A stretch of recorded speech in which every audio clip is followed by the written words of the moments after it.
The world had changed long before Captain Aaron Hale was born. The skies were no longer blue, only streaks of silver where ships crossed every minute. The sound of engines, machines, and digital chatter filled every hour of life.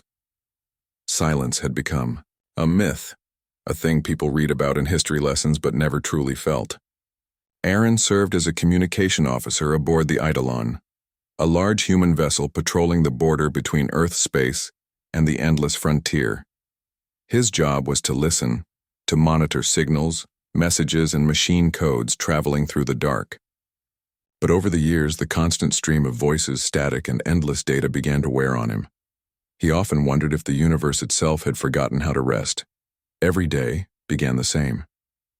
He would wake to the hum of the ship's reactor, walk through corridors filled with neon light, and sit in front of his console, surrounded by screens and sound waves. There were no stars visible from his post, only the glow of monitors. It was said that humans had conquered the galaxy with their technology, but Aaron often felt that the galaxy had conquered them instead. He used to love sound. As a boy on Mars Colony 3, he built small transmitters and listened to the whisper of the stars. The idea that the universe was full of life thrilled him, but now all he heard was chaos, endless orders, warnings, signals, and cries for help from faraway stations. One day, after a particularly long mission, Aaron sat alone in the observatory deck. Outside, the stars were faint through the haze of ion trails. He removed his earpiece, longing for quiet. But even in that silence, the echo of mechanical noise lingered in his mind. He thought of leaving the fleet, maybe going planet-side to live a simple life. But peace was rare on any world. The cities were louder than space and full of traffic drones, holograms, and the restless murmur of billions. True silence, he believed, did not exist anymore. Then came Signal 47B. It was supposed to be just another unidentified transmission. The system detected a weak, slow pattern coming from the edge of a dead star cluster, an area long abandoned after a mining disaster decades ago. "Captain," the navigator said, "we've got something strange here. It's calm." Calm. That word caught Aaron's attention. He leaned forward, analyzing the waveforms. Most signals were sharp, aggressive, filled with coded pulses. But this one was different. Smooth, rhythmic, almost like a heartbeat. "What's the origin?" he asked. "Unknown. No registration, no distress code, just repeating intervals. Soft frequencies." Aaron increased the volume slightly. A gentle hum filled the room. No words, no commands, just a melody, like wind passing through a field. It was beautiful, in a haunting way. He saved the file immediately. Later, when the others left, he replayed it in his quarters. For the first time in years, he felt something inside him unclench. The sound made him imagine a place untouched by machines. He saw a field under a quiet sky, where the wind moved through tall grass. It felt real, almost as if the sound itself was calling to him. For days, he listened in secret. Each time, the message became clearer. It wasn't random noise. It had structure, intention. It was someone speaking in an ancient human tone, older than any recorded language. Finally, he decoded a fragment of it. Peace, found in silence. That night, he couldn't sleep. The words echoed in his mind, pulling him like gravity. When he reported it to his superior, Commander Lyra, she dismissed it as interference. "There's no meaning in static," she said.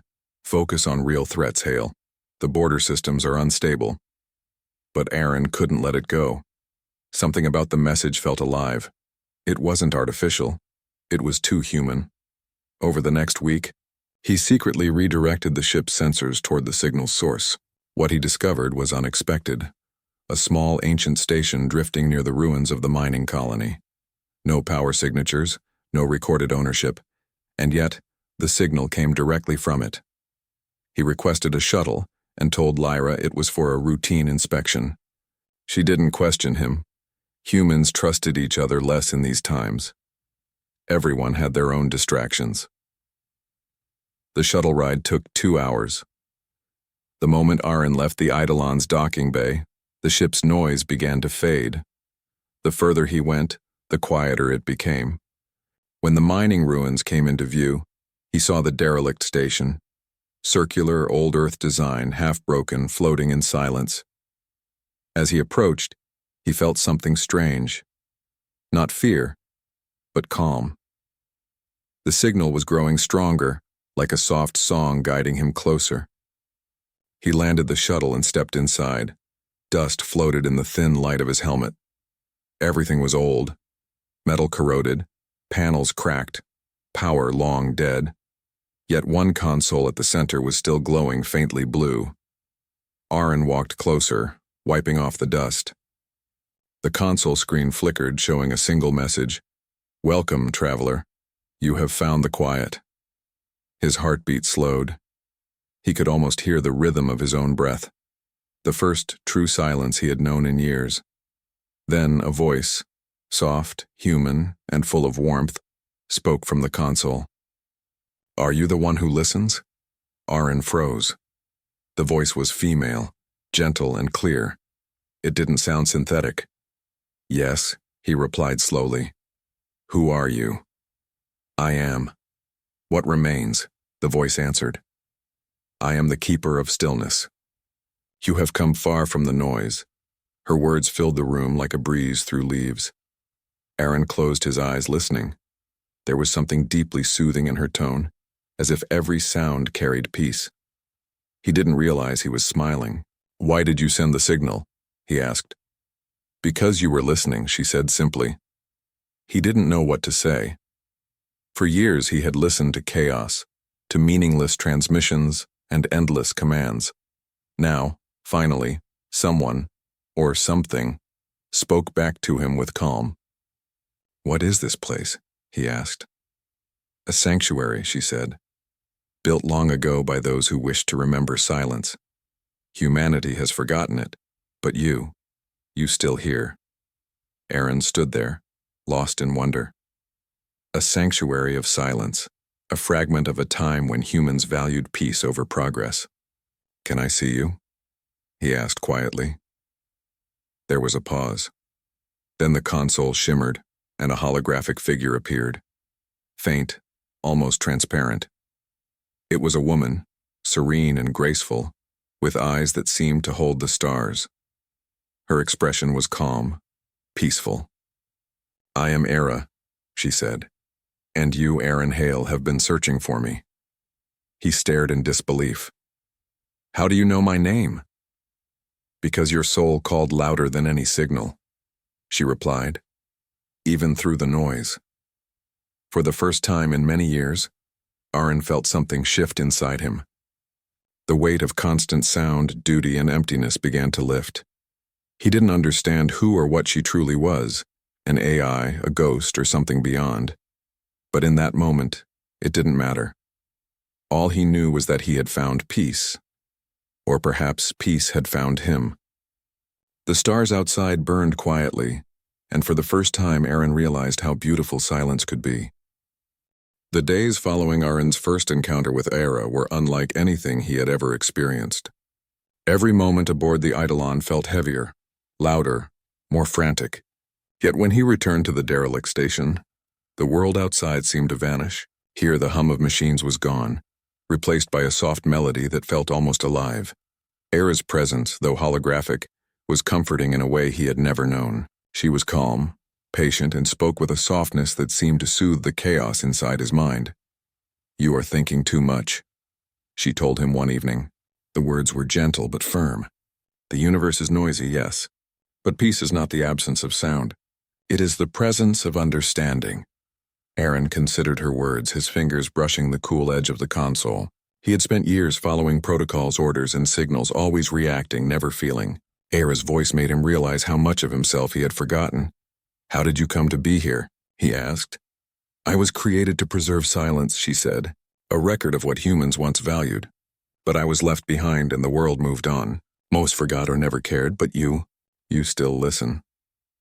He felt a strange warmth in his chest, the kind that humans used to feel when someone truly understood them. For a long time, he had been alone in the galaxy, surrounded by the hum of machinery and the demands of duty.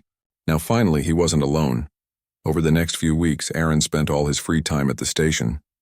He began documenting the sanctuary, mapping its old corridors, examining its technology, and learning from Era. Sheer taught him not only about silence but about the subtle patterns hidden within the noise of the universe. You see, she said, one day as they watched a distant nebula from the station's observation window. Humans often seek control. They fill space with signals, with voices, with orders. But control is not peace. It is fear pretending to be strength. Aaron nodded slowly. I never realized how loud life really is. It is not the noise that burdens you, Era said. It is your mind. You have forgotten to rest, to let go. You must learn to listen in a new way. He wanted to argue, to tell her that listening was his life, his purpose, but he found no words. Instead, he sat quietly, letting the hum of the station fill him like a warm breeze. Then one day, the world outside reminded him that silence was fragile. The sensors aboard the Eidolon detected an incoming fleet, heavily armed, moving toward the border at impossible speed. Messages came in rapid succession. Colonies under threat, stations attacked, civilians in panic. Aaron froze. He had been hiding from the world's chaos, but now the chaos had arrived. Aaron, Era's voice broke his thoughts. You cannot stay here forever. The universe will not wait for you to find peace. You must act. He knew she was right. He returned to the Eidolon and found the bridge in disarray. Officers shouted, monitors flashed red, and alarms screamed in every corner. The enemy fleet, a mix of rogue human factions and automated war drones, was already entering range. Aaron took a deep breath.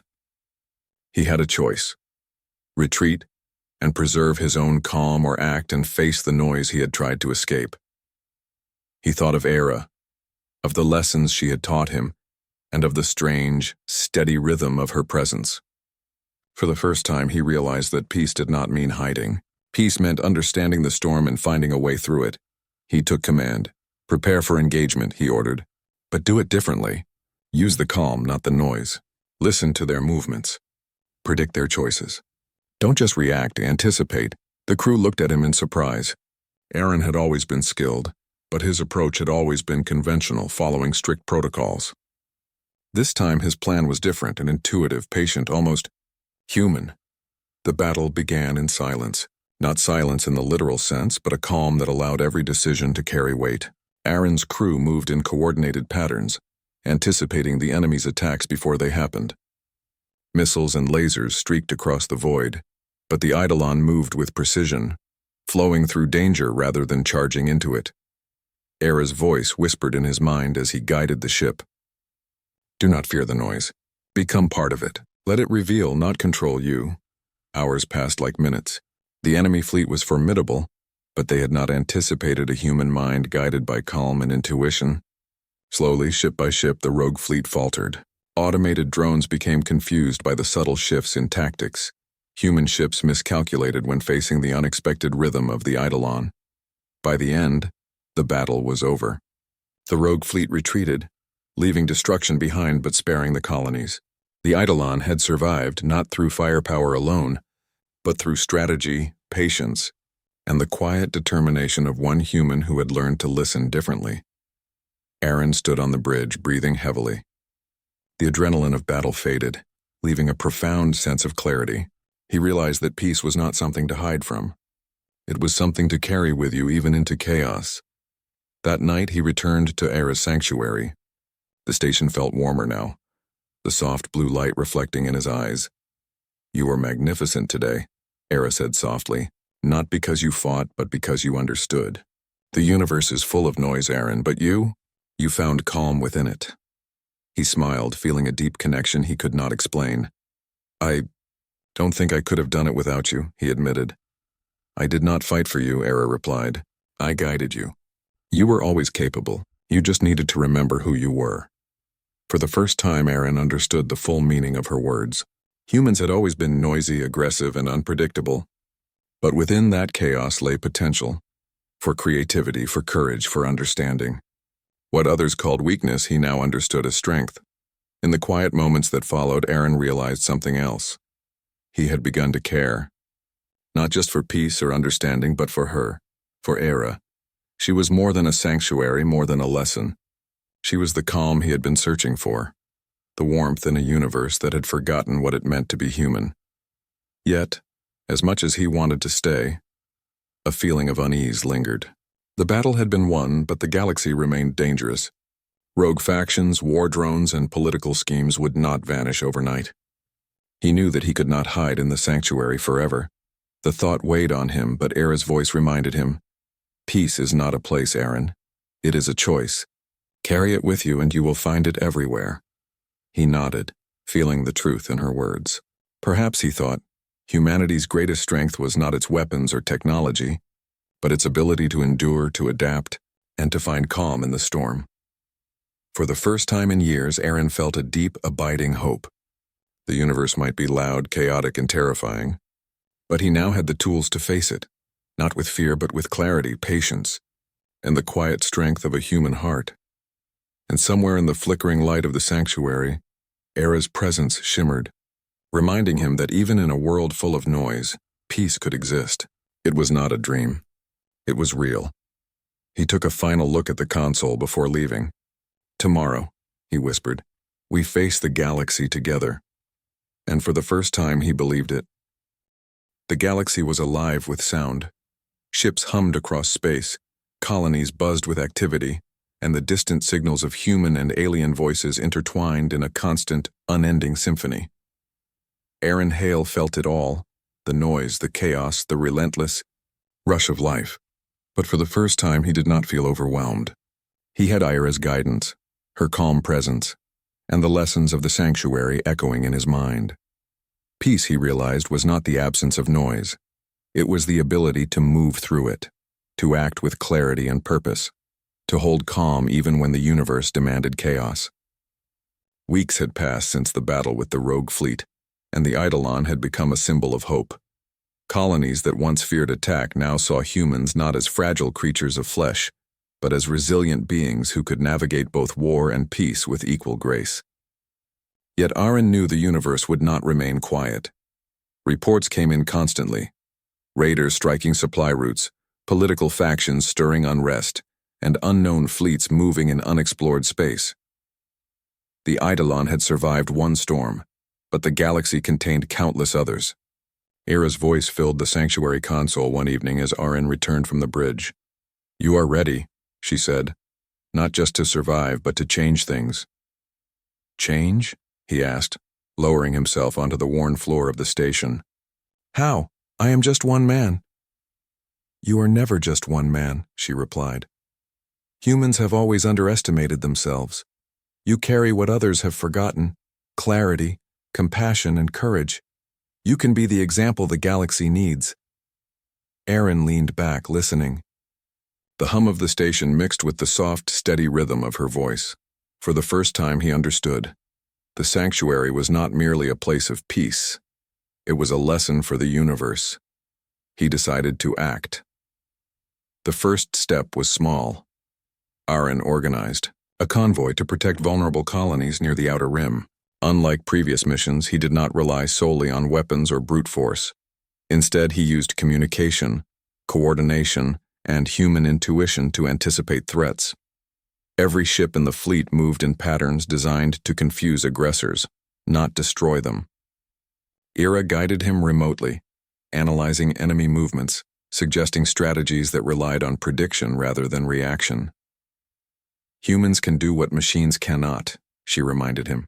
"They can adapt, feel, and understand nuance. Use that. Trust yourself." The mission succeeded without a single life lost. Colonists cheered, and the fleet began to see humans as more than just another species in the galaxy. They were protectors, problem solvers, and beacons of hope. Word of Aaron's approach spread. Other human commanders began to imitate it, blending calm, clarity, and strategy in ways that had never been taught. Slowly, a ripple of change began. The galaxy was learning to listen, not just to commands and signals, but to each other. Amid these victories, Aaron returned to Era's sanctuary often. Their bond deepened. She was no longer just a voice in a console. She had become a part of him, a constant reminder that even amidst chaos, connection and understanding were possible. I never imagined I could feel this, he admitted one evening, watching distant stars shimmer through the observation window. Peace, yes, but also hope. Era's image shimmered softly. Hope is human. You brought it back not only for yourself but for others. That is your power. Aaron smiled. Then it's time to spread it further. Their next mission took them to the core systems, the heart of human civilization. There, political factions had grown restless, distrust rampant, and communication channels clogged with propaganda. Aaron knew that weapons alone would not succeed. He needed understanding, diplomacy, and trust. He addressed leaders with patience, demonstrating the results of his fleet's methods. He showed how human intuition and cooperation could prevent conflict, protect lives, and create security.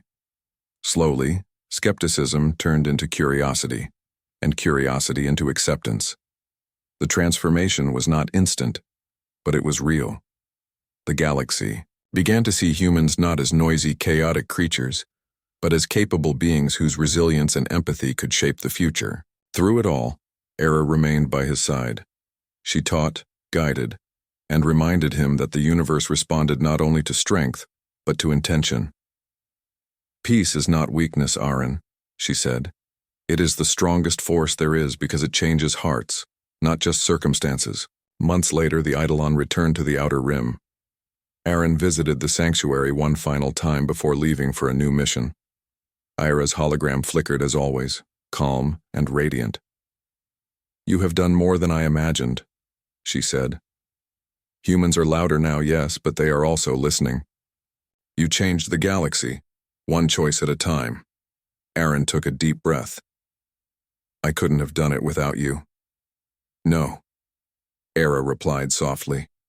You did it yourself. I only reminded you of who you already were. He smiled, realizing the truth. The galaxy's noise would never disappear. There would always be battles, conflict, and chaos.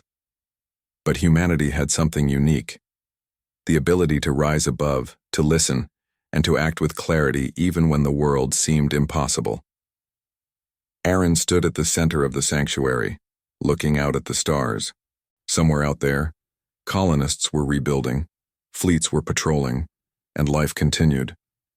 Yet he felt a deep calm, a profound certainty that peace was possible, not because the universe had changed, but because humans had chosen to change it. You are not alone, he whispered, knowing Era could hear. And neither is humanity. Era's image shimmered softly. No, Aaron, never alone, never forgotten. Peace is always possible when someone remembers how to listen.